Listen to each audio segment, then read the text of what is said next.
Hi, I'm Lou Beechy, the Creative Director for Heartfelt Creations, and today I'm going to show you some projects featuring the Vintage Floret Collection. So let's get started. So the first thing we're going to do is teach you how to make these little rosebud and how to shape the main flower of this image. So to get started, I stamped my image with the dark brown chalk ink and cut it out with the coordinating dies. If you haven't done that before, you'll want to watch our video called Matching the Stamps and Dies. And I colored these flowers with a Glimmer Glam.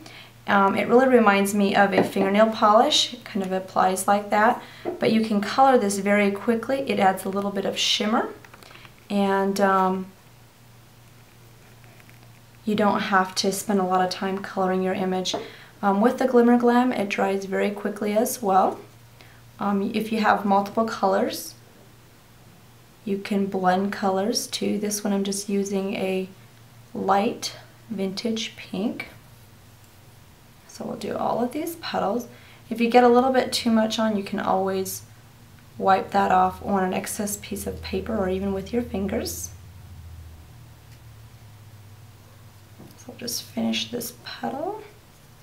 Once that's finished, we're just going to lay this aside real quick to dry, and we're going to switch to making the little bud.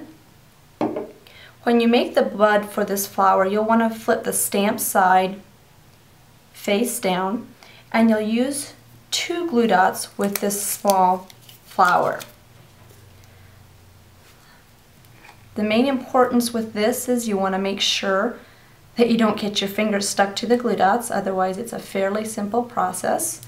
Put that one glue dot on, flip it around, put another glue dot on. Your object is you want to make sure that all of your petals have a little bit of glue on them so that when you crunch those petals together, they will form a bud. So once you've got the glue dots on there, you'll push these buds together, and that starts forming your rosebud. I don't know how easily you can see that, but basically you just push them together until you have the shape you desire. The harder you press it, the more enclosed the bud will be, or you can have it more open like this one is. Every bud turns out a little bit differently. So once you've made your bud, you can lay that aside, and then we're going to flip these flowers upside down and shape them. I'm using a molding mat, and I'm going to use a stylus. For this flower, we'll just give it some pressure on the back. For the largest petal, I'll do a couple presses, and that starts shaping that flower. So we'll do that on every petal. For the smaller ones, I just give it one, I guess you could call it one poke.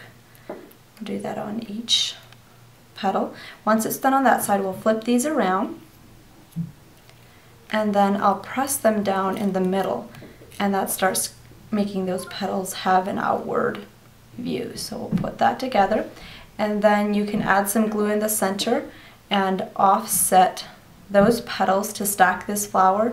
What I really like about this flower is it just shapes very beautifully with the 5 petals, and if you use same sizes, it really just brings more dimension in there. And then you can go back and just glue that little rosebud in the center, so that completes our rose. So we've seen what we can do with the products. Now we're going to show you the products.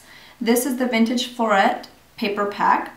It comes with 24 double-sided papers, 2 sheets of each design.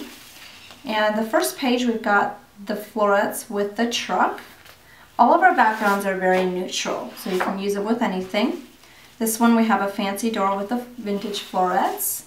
This is the paper I showed you earlier. See, the back side of that is a dark brown.